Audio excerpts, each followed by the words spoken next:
샬롬! 3월 24일 아까의 시간이 돌아왔습니다. 오늘 함께 나누실 말씀은 마태복음 23장 29절에서 39절까지의 말씀입니다. 저희는 계속해서 마태복음을 살펴보고 있는데요. 21장에서 예수님께서 예루살렘에 입성하신 이후에 계속해서 종교 지도자들과의 갈등이 심화되는 모습을 보게 됩니다. 특별히 오늘 함께 나눌 말씀은 어저께 함께 나누었던 화 있을진저, 예수님께서 종교 지도자들에게 하시는 말씀에 이어서 7번째 화 있을진저로 시작됩니다. 29절 말씀을 함께 읽어보도록 하겠습니다.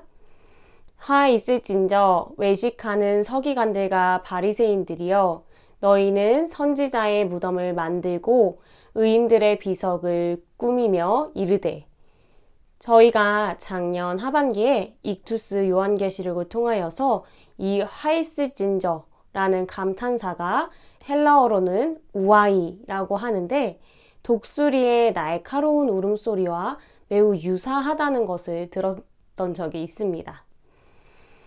누가복음에서는 흩어져 있는 화 있을진저라는 말씀들을 마태는 한 곳에 모아서 연이어 기록하고 있습니다.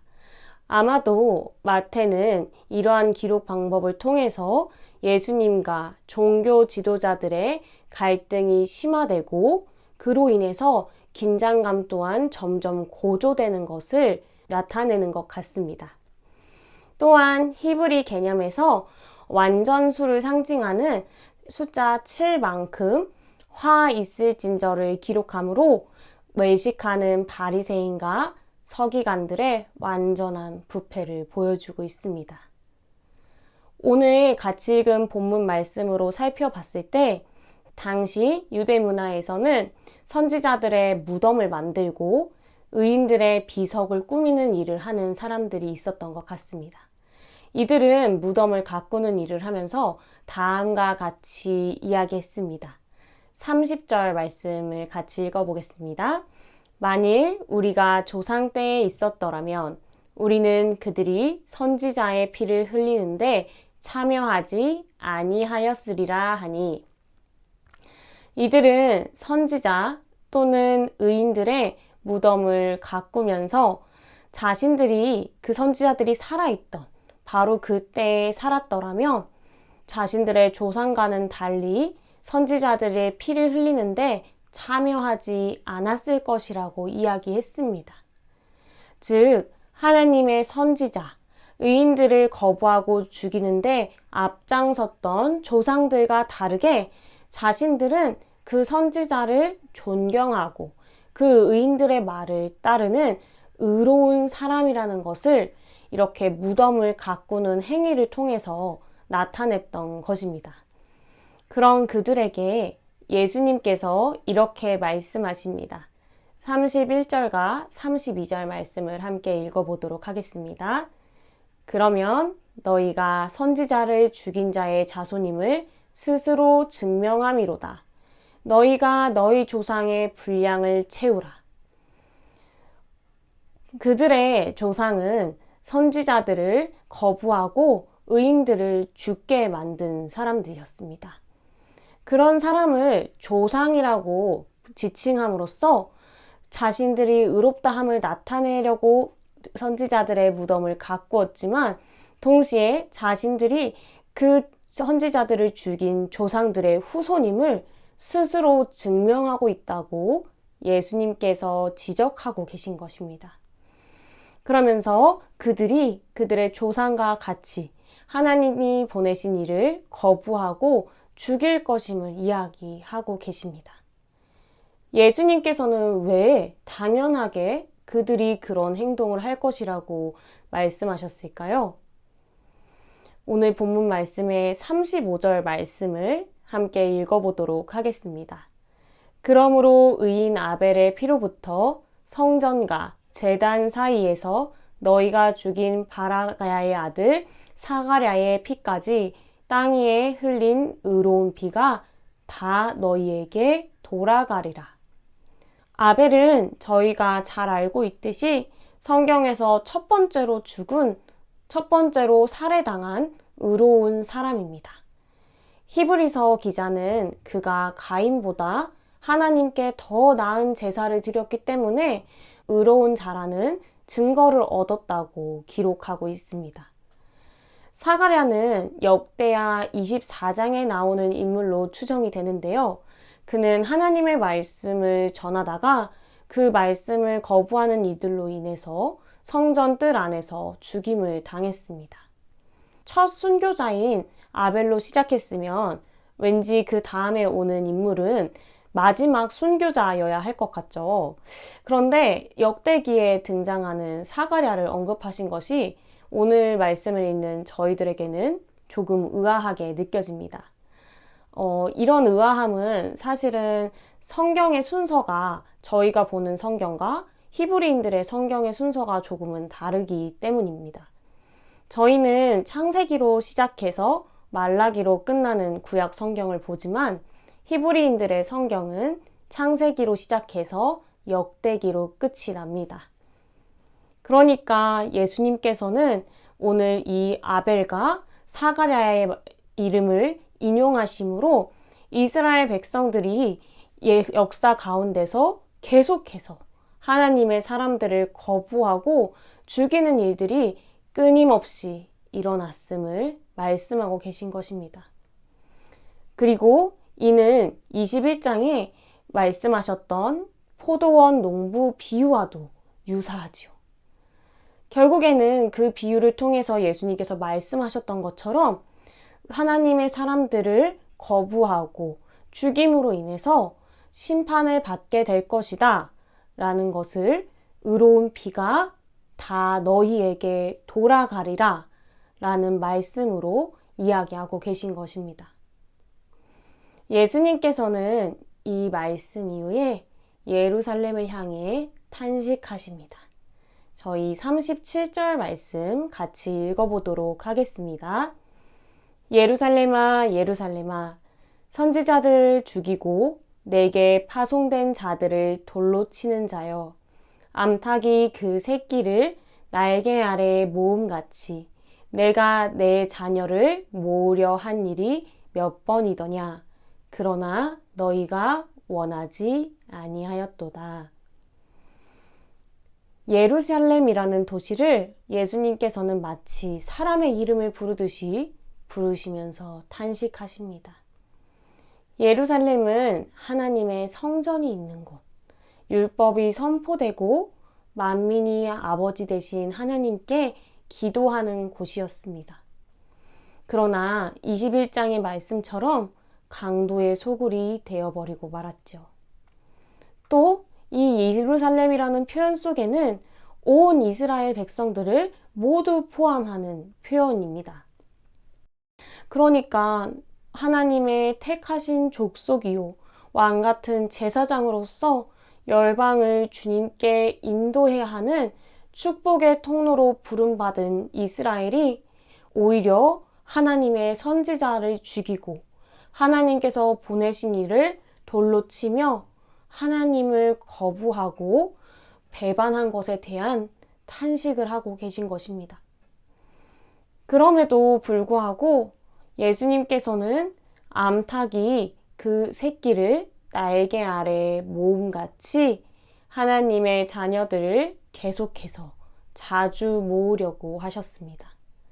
하나님의 자녀들에게 안전함을 주고 기르시고 행복을 누리도록 구원의 경험을 주시기 위해서 말입니다. 그러나 그들은 계속해서 하나님을 거절했습니다. 하나님을 지속적으로 거절한 것에 대한 결과를 예수님은 다음과 같이 말씀하십니다. 보라, 너희 집이 항폐하여 버려진 바 되리라. 내가 너희에게 이르노니 이제부터 너희는 찬송하리로다. 주의 이름으로 오시는 이여 할 때까지 나를 보지 못하리라 하시니라. 찬란한 영광으로 가득해야 하는 성전이 강야와 같이 황폐하여 버려질 것을 말씀하십니다. 이는 마치 구약의 에스겔의 예언처럼 하나님의 영광이 성전을 떠나는 것을 떠올리게 합니다. 예루살렘이 황폐해지는 그 이유는 바로 예수님께서 떠나시기 때문입니다. 예수님께서는 최후 승리의 찬양인 시편 118편 26절이 울려 퍼지는 때까지 예수님을 보지 못할 것이라고 말씀하십니다. 오늘 저희가 본문을 묵상하면서 놓치지 말아야 할 중요한 포인트가 하나 있습니다.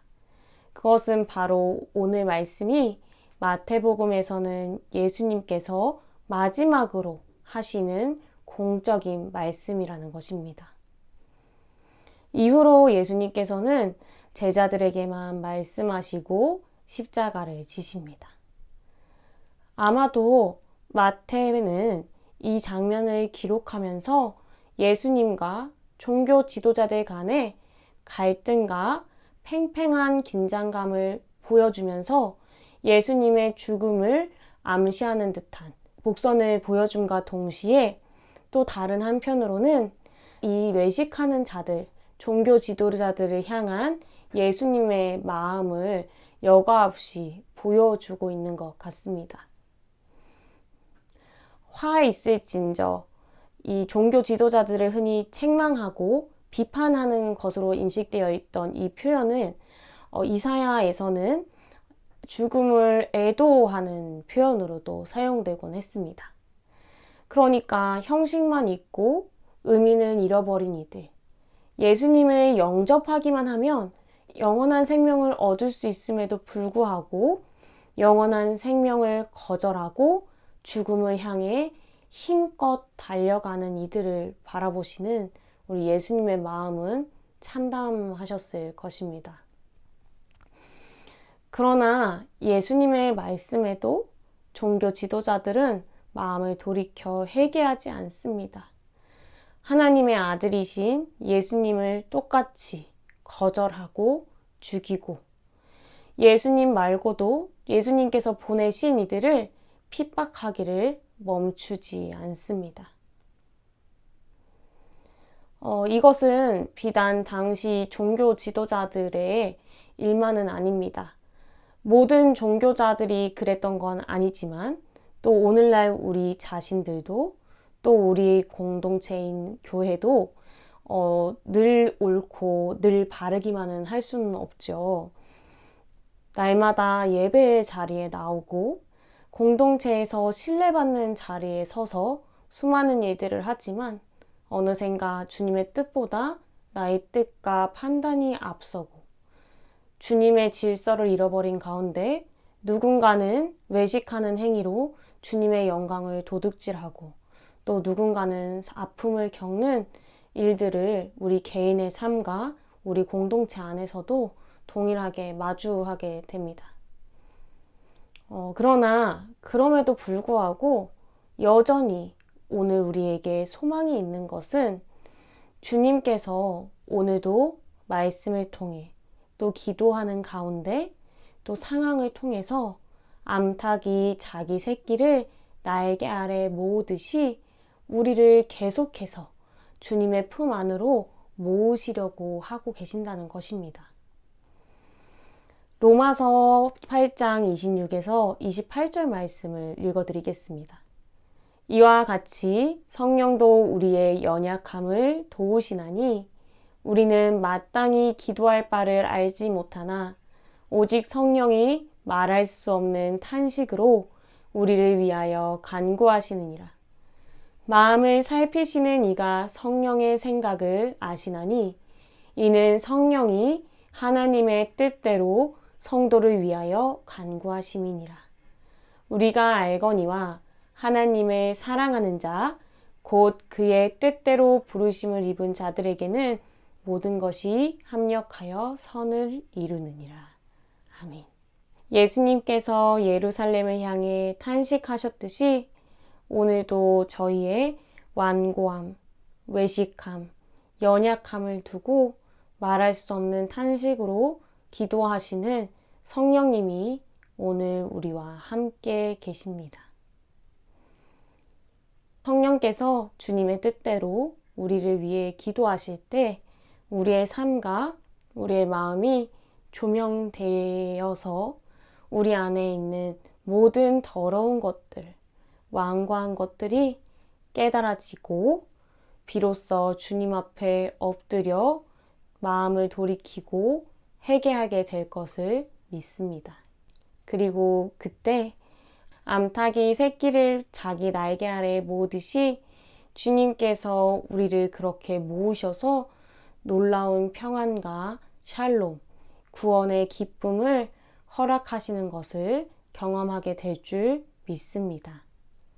오늘 하루 저희가 말씀을 붙드는 가운데 그러한 놀라운 주님의 은혜와 위로를 경험하고 주님께로 돌이키는 시간이 되길 간절히 소망합니다.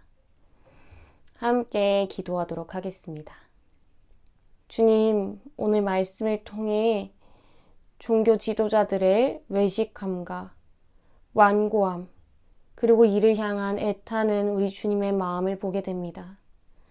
하나님, 저희에게도 그 종교 지도자들과 같이 완고함과 외식함, 수많은 제약들이 있음을 고백합니다. 주님, 저희를 긍휼히 여겨주시옵소서. 끊임없이 주님 앞에 죄를 짓고 주님을 배반하나 그럼에도 불구하고 끊임없이 암탉이 자기 새끼를 그 날개 아래로 모으시는 것 같이 하셨던 주님, 오늘 저희에게 부어주신 성령 가운데 역사하여 주셔서 저희가 저희의 완고함과 외식함, 죄를 깨닫고 주님께로 다시 돌이키는 은혜가 있게 하여 주시옵소서. 그래서 주님의 품 안에서 주님이 주시는 샬롬과 평안, 구원의 기쁨을 가득 누리는 놀라운 은혜를 경험하는 하루가 되게 하여 주시옵소서. 감사합니다. 예수님의 이름으로 기도드립니다. 아멘.